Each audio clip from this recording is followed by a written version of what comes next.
بسم الله الرحمن الرحيم. ألف لام را. تلك آيات الكتاب المبين.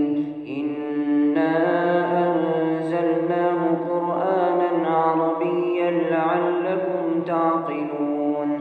نحن نقص عليك أحسن القصص بما أوحينا إليك هذا القرآن وإن كنت من قبله لمن الغافلين.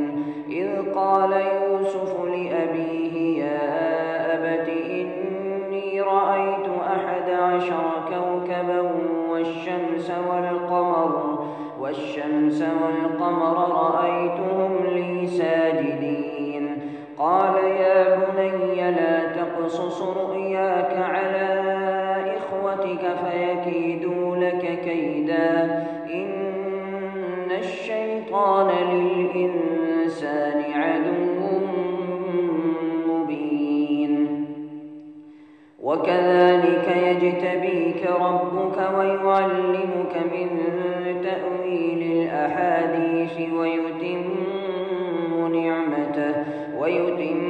نعمته عليك وعلى آل يعقوب كما أتمها على أبويك من قبل إبراهيم وإسحاق إن ربك عليم حكيم. لقد كان في يوسف وإخوته آيات للسائلين إذ قالوا ليوسف وأخوه أحب إلى أبينا منا ونحن عصبة إن أبانا لفي ضلال مبين. اقتلوا يوسف أو اطرحوه أرضا يخل لكم وجه أبيكم وتكونوا من بعده قوما صالحين. قال قائل منهم لا تقتلوا يوسف وألقوه في غيابة الجب يلتقطه بعض السيارة إن كنتم فاعلين. قالوا يا أبانا ما لك لا تأمنا على يوسف وإنا له لناصحون. أرسله معنا غدا يرتع ويلعب وإنا له لحافظون. قال إني ليحزنني أن تذهبوا به وأخاف أن يأكله الذئب وأنتم عنه غافلون. قالوا لئن أكله الذئب ونحن عصبة إنا إذا لخاسرون. فلما ذهبوا به وأجمعوا أن يجعلوه في غيابة الجب وأوحينا إليه لتنبئنهم بأمرهم هذا وهم لا يشعرون. وجاءوا أباهم عشاء يبكون. قالوا يا أبانا إنا ذهبنا نستبق وتركنا يوسف عند متاعنا فأكله الذئب وما أنت بمؤمن لنا ولو كنا صادقين. وجاءوا على قميصه بدم كذب قال بل سولت لكم أنفسكم أمرا فصبر جميل والله المستعان على ما تصفون.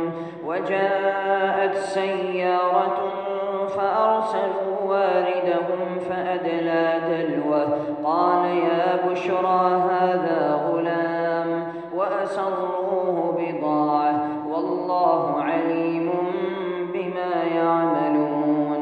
وشروه بثمن بخس دراهم معدودة وكانوا فيه من الزاهدين. وقال الذي اشتراه من مصر لامرأته أكرمي مثواه عسى أن ينفعنا أو نتخذه ولدا وكذلك مكنا ليوسف في الأرض ولنعلمه من تأويل الأحاديث والله غالب على أمره ولكن أكثر الناس لا يعلمون ولما بلغ أشده آتيناه حكما وعلما وكذلك نجزي المحسنين وراودته التي هو في بيتها عن نفسه وغلقت الأبواب وقالت هيت لك قال معاذ الله إنه ربي أحسن مثواي إنه لا يفلح الظالمون ولقد همت به وهم بها لولا أن رأى برهان ربه كذلك لنصرف عنه السوء والفحشاء إنه من عبادنا المخلصين واستبق الباب وقدت قميصه من دبر وألف يا سيدها لدى الباب قالت ما جزاء من أراد بأهلك سوءا إلا أن يسجن أو عذاب أليم قال هي راودتني عن نفسي وشهد شاهد من أهلها إن كان قميصه قد من قبل فصدقت وهو من الكاذبين وإن كان قميصه قد من دبر فكذبت وهو من الصادقين فلما رأى قميصه قد من دبر قال إنه من كيدكن إن كيدكن عظيم يوسف أعرض عن هذا واستغفري لذنبك إنك كنت من الخاطئين وقال نسوة في المدينة امرأة العزيز تراود فتاها عن نفسه قد شغفها حبا إنا لنراها في ضلال مبين فلما سمعت بمكرهن أرسلت إليهن وأعتدت لهن متكئا وآتت كل واحدة منهن سكينا وقالت اخرج عليهن فلما رأينه أكبرنه وقطعن أيديهن وقلن حاش لله ما هذا بشرا إن هذا إلا ملك كريم قالت فذلكن الذي لمتنني فيه ولقد راودته عن نفسه فاستعصم ولئن لم يفعل ما آمره ليسجنن وليكونن من الصاغرين قال رب السجن أحب إلي مما يدعونني إليه وإلا تصرف عني كيدهن أصب إليهن وأكن من الجاهلين فاستجاب له ربه فصرف عنه كيدهن إنه هو السميع العليم ثم بدا لهم من بعد ما رأوا الآيات ليسجننه حتى حين ودخل معه السجن فتيان قال أحدهما إني أراني أعصر خمرا وقال الآخر إني أراني أحمل فوق رأسي خبزا تأكل الطير منه نبئنا بتأويله إنا نراك من المحسنين قال لا يأتيكما طعام ترزقانه إلا إلا نبأتكما بتأويله قبل أن يأتيكما ذلكما مما علمني ربي إني تركت ملة قوم لا يؤمنون بالله وهم بالآخرة هم كافرون واتبعت ملة آبائي إبراهيم وإسحاق ويعقوب ما كان لنا أن نشرك بالله من شيء ذلك من فضل الله علينا وعلى الناس ولكن أكثر الناس لا يشكرون يا صاحبي السجن أأرباب متفرقون خير أم الله الواحد القهار ما تعبدون من دونه إلا أسماء سميتموها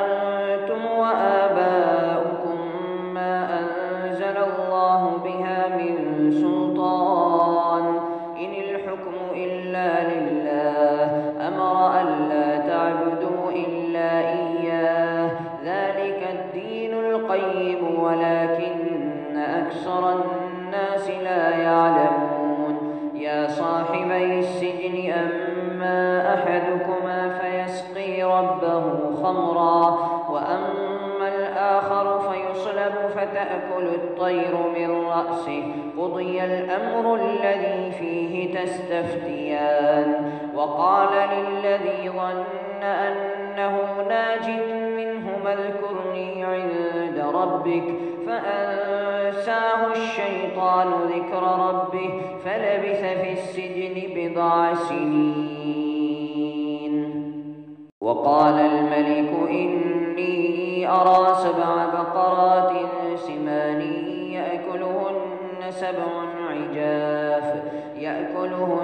سبع عجاف و7 سنبلات خضر وأخر يابسات يا أيها الملأ أفتوني في رؤياي إن كنتم للرؤيا تعبرون قالوا أضغاث أحلام وما نحن بتأويل الأحلام بعالمين وقال الذي نجا منهما وادكر بعد أمة أنا أنبئكم بتأويله فأرسلون يوسف أيها الصديق أفتنا في 7 بقرات سمان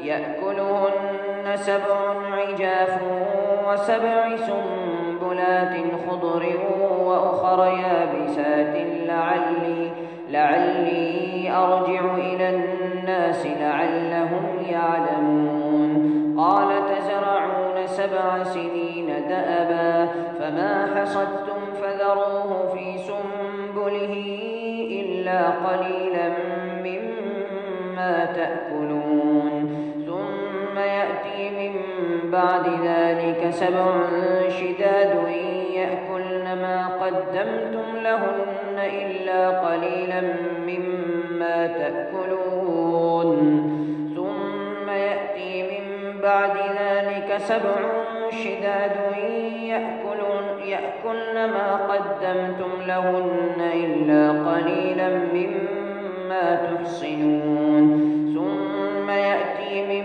بعد ذلك عام فيه يغاث الناس وفيه يعصرون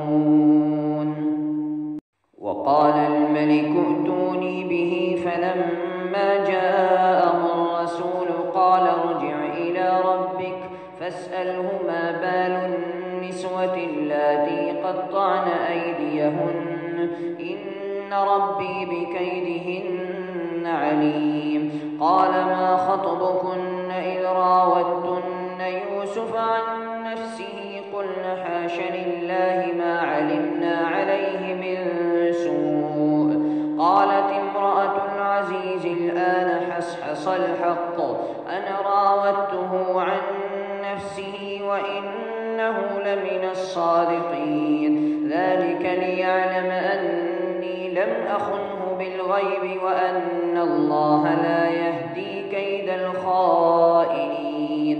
وما أبرئ نفسي، إن النفس لأمارة بالسوء إلا ما رحم ربي، إن ربي غفور رحيم. وقال الملك ائتوني به أستخلصه لنفسي، فلما كلمه قال إنك اليوم لدينا مكين أمين. قال اجعلني على خزائن الأرض إني حفيظ عليم.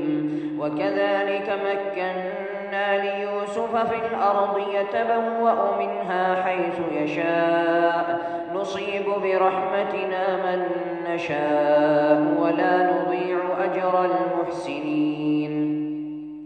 ولأجر الآخرة خير للذين آمنوا وكانوا يتقون. وجاء إخوة يوسف فدخلوا عليه فعرفهم وهم له منكرون. ولما جهزهم بجهازهم قال ائتوني بأخ لكم من أبيكم، ألا ترون أني أوفي الكيل وأنا خير المنزلين؟ فإن لم تأتوني به فلا كيل لكم عندي ولا تقربون. قالوا سنراود عنه أباه وإنا لفاعلون.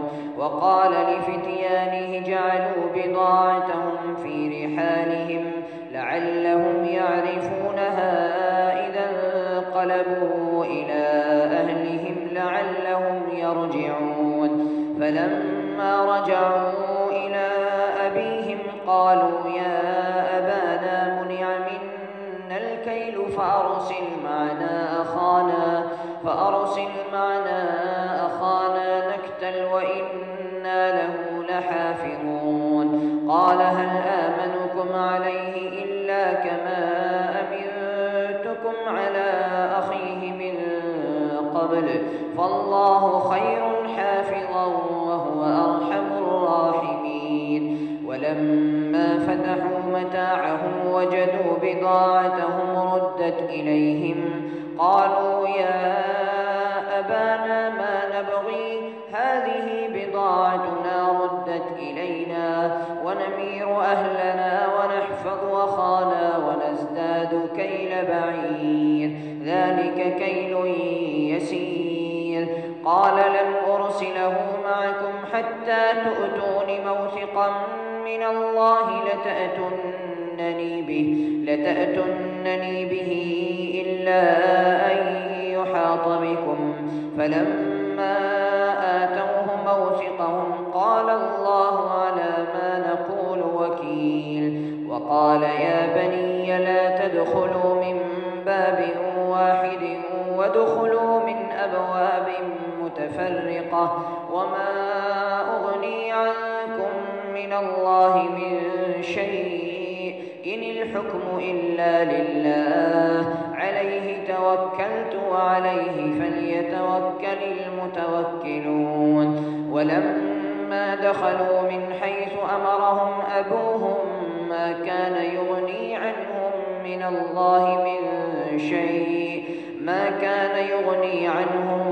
الله من شيء إلا حاجة في نفس يعقوب قضاها، وإنه لذو علم لما علمناه ولكن أكثر الناس لا يعلمون.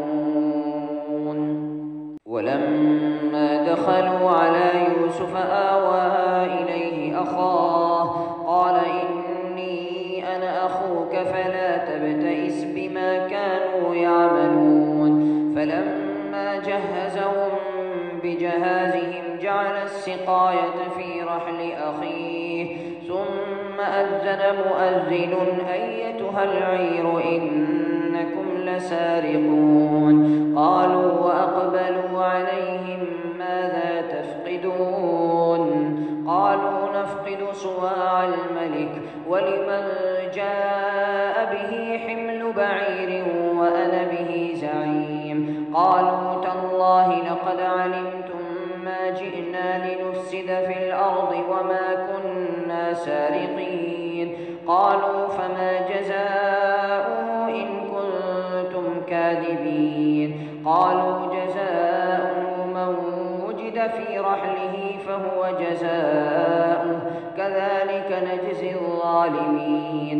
فبدأ بأوعيتهم قبل وعاء أخيه ثم استخرجها من وعاء أخيه كذلك كدنا ليوسف ما كان ليأخذ أخاه في دين الملك إلا أن يشاء الله نرفع درجات من نشاء وفوق كل ذي علم عليم. قالوا إن يسرق فقد سرق أخ له من قبل فأسرها يوسف في نفسه ولم يبدها لهم.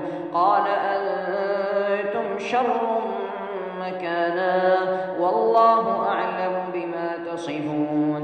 قالوا يا أيها العزيز إن له أبا شيخا كبيرا فخذ أحدنا مكانه إنا نراك من المحسنين. قال معاذ الله أن نأخذ إلا من وجدنا متاعنا عنده إنا إذا لظالمون. فلما استيئسوا منه خلصوا نجيا. قال كبيرهم ألم تعلموا أن أباكم قد أخذ عليكم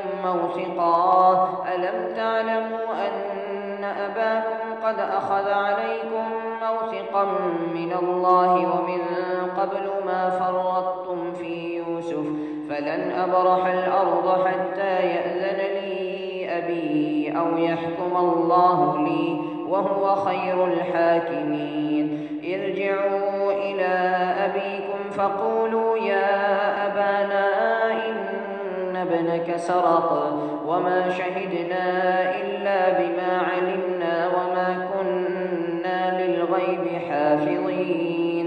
واسأل القرية التي كنا فيها والعير التي أقبلنا فيها وإنا لصادقون.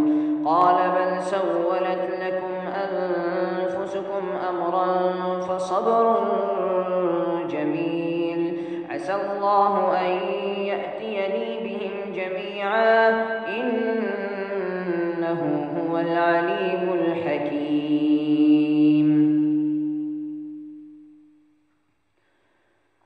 وتولى عنهم وقال يا أسفا على يوسف وابيضت عيناه من الحزن فهو كظيم. قالوا تالله تفتأ تذكر يوسف حتى تكون حرضا أو تكون من الهالكين. قال إنما أشكو بثي وحزني إلى الله وأعلم من الله ما لا تعلمون. يا بني يذهبوا فتحسسوا من يوسف وأخيه ولا تيأسوا من روح الله إنه لا ييأس من روح الله إلا القوم الكافرون. فلما دخلوا عليه قالوا يا أيها العزيز مسنا وأهلنا الضر وجئنا ببضاعة مزجاة فأوف لنا الكيل وتصدق علينا إن الله يجزي المتصدقين. قال هل علمتم ما فعلتم بيوسف وأخيه إذ أنتم جاهلون. قالوا أئنك لأنت يوسف؟ قال أنا يوسف وهذا أخي قد من الله علينا إنه من يتق ويصبر فإن الله لا يضيع أجر المحسنين. قالوا تالله لقد آثرك الله علينا وإن كنا لخاطئين. قال لا تثريب عليكم اليوم يغفر الله لكم وهو أرحم الراحمين اذهبوا بقميصي هذا فألقوه على وجه أبي يأت بصيرا وأتوني بأهلكم أجمعين ولما فصلت العير قال أبوهم إني لأجد ريح يوسف لولا أن تفندون قالوا تالله إنك لفي ضلالك القديم فلما أن جاء البشير ألقاه على وجهه فارتد بصيرا قال ألم أقل لكم إني أعلم من الله ما لا تعلمون قالوا يا أبانا استغفر لنا ذنوبنا إنا كنا خاطئين قال سوف أستغفر لكم ربي إنه هو الغفور الرحيم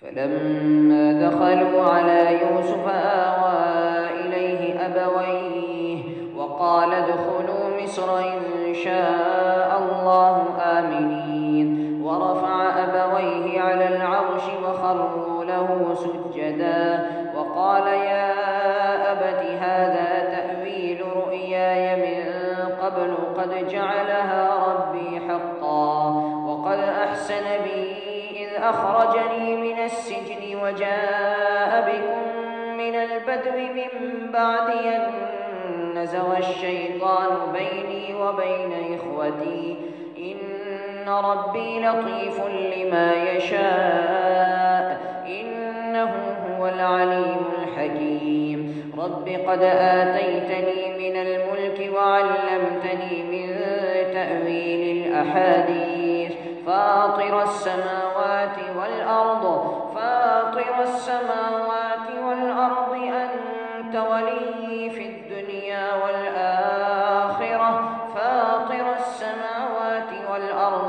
أنت ولي في الدنيا والآخرة توفني مسلما وألحقني بالصالحين ذلك من أنباء الغيب نوحيه إليك وما كنت لديهم إذ أجمعوا أمرهم وهم يمكرون وما أكثر الناس ولو حرصت بمؤمنين وما تسألهم عليه من أجر إن هو إلا ذكر للعالمين وكأي من آية في السماوات والأرض يمرون عليها وهم عنها معرضون وما يؤمن أكثرهم بالله إلا وهم مشركون أفأمنوا أن تأتيهم غاشية من عذاب الله أو تأتيهم الساعة بغتة وهم لا يشعرون قل هذه سبيلي أدعو إلى الله على بصيرة أنا ومن اتبعني وسبحان الله وما أنا من المشركين وما أرسلنا من قبلك إلا رجالا نوحي إليهم من أهل القرى أفلم يسيروا في الأرض فينظروا كيف كان عاقبة الذين من قبلهم ولدار الآخرة خير للذين اتقوا أفلا تعقلون حتى إذا استيأس الرسل وظنوا أنهم قد كذبوا جاءهم نصرنا فنجي من نشاء ولا يرد بأسنا عن القوم المجرمين لقد كان في قصصهم عبرة لأولي الألباب ما كان حديثا يفترى ولكن تصديق الذي بين يديه وتفصيل كل شيء وهدى ورحمة لقوم يؤمنون. Thanks for watching. Don't forget to like, comment, share and subscribe to Al Wahid channel.